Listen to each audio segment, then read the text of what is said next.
flood warning in effect until 5 p.m. Eastern Daylight Time this afternoon. What flooding caused by excessive rainfall is expected? Where? A portion of northern Florida, including the following county, Marion. When? Until 5 p.m. Eastern Daylight Time.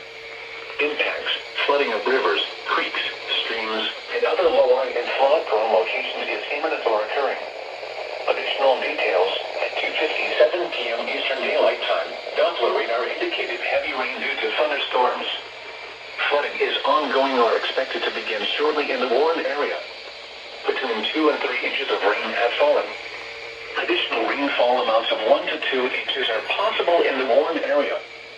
Some locations that will experience flooding include Rainbow Lakes, Estates, and Romeo. http://www.weather.gov/ Safety/. Flood turnaround. Don't drown when encountering flooded roads. Most flood deaths occur in vehicles.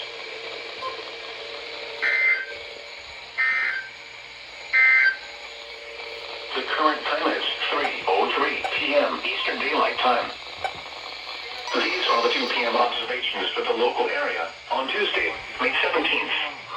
At Brookville, it was mostly sunny. The temperature was 87 degrees, the dew point 69, and the relative humidity 54%. The wind was west at 14 miles an hour.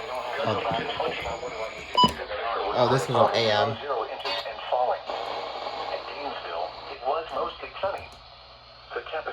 Okay, big goof. My camera took forever to start recording. The Recon R1630 went off on the first header for some odd reason.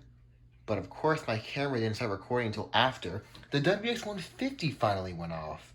And the 120 went off for an unrecognized message. The old one went off for a flood warning.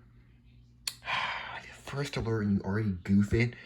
Yeah, that took forever to relay and my camera somehow stopped recording, but ER10 didn't go off again. But okay, Recon, come on the first header. Really? Nope. Oh my gosh. Part 5. 3 days in a row of constant flood warnings for the same county. Gosh.